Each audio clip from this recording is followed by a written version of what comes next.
Hello everyone. Welcome to my channel. I hope everyone is having a wonderful day. Once upon a midnight at the rugged Scottish Highlands, the imposing silhouette of an ancient castle rose against storm-cloud skies, shrouded in mystery and danger. Inside its stone walls, 13 celebrities gathered for the televised murder mystery game of the Celebrity Traitors, a psychological battlefield where trust was fleeting, alliances were fragile, and every whisper might mean betrayal. Among them was the affable broadcaster, Kate Garraway. Kate had entered the game with her characteristic warm smile, charmed by the idea of teaming up with old friends and making memories.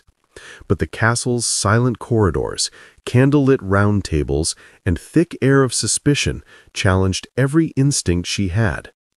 She admitted afterwards how she felt a little chaotic, a little bit disorganized, confused by life in the tense atmosphere. The game progressed, missions by day, whispered meetings by night, and the dreaded round table where suspicion reigned and names were voted into banishment. The traitors lurked, silently killing, the faithful hunted, nervously watching. During one mission, the traitors plotted whether Kate or another would be the next victim. Amused and fearful, she laughed at her own missteps of walking into the wrong door. Behind the scenes, after cameras stopped rolling, the cast tried to stay connected. A WhatsApp group formed where jokes, screenshots, and game theory analyses flew. Kate revealed the chat was popping off all day and night. But one star, the host herself, Claudia Winkleman, declined the invitation. Kate recalled, "We invited Claudia, but she said no. She said, you need a place that's just for you guys now that you're out, and you know what's going on."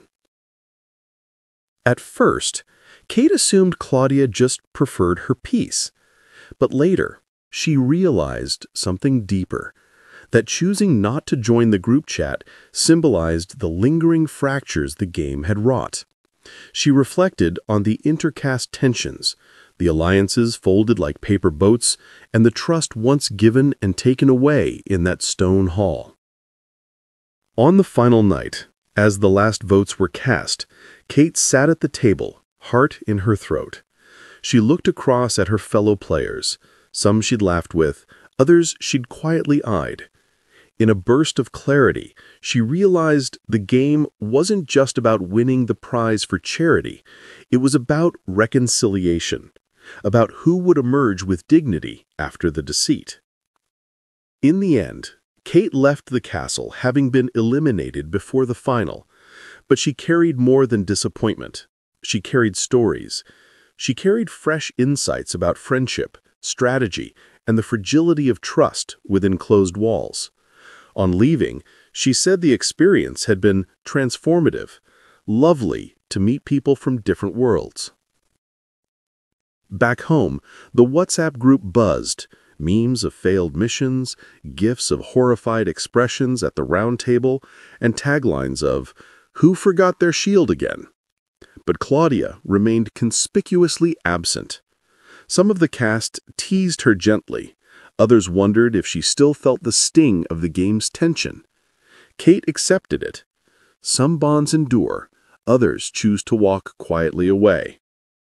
And so, the story ends, not with a triumphant winner dancing under spotlights, but with a quiet understanding that amidst the castle's ghostly halls, trust was the greatest prize of all.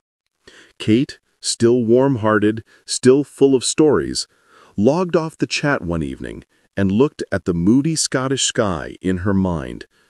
She smiled, because in that game of mirrors and masks, she had found something more precious than the prize, the truth of her own courage.